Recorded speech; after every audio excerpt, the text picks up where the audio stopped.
அன்றன்றை காண என் தேவைகள் யாவையும் கரம் நல்கியதே.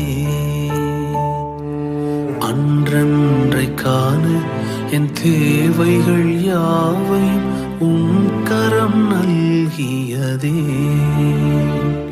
நீர் நடத்திடும் விதங்களை சொல்ல பூரண வார்த்தையே இல்லை. நீர் நடத்திடும் விதங்களை சொல்ல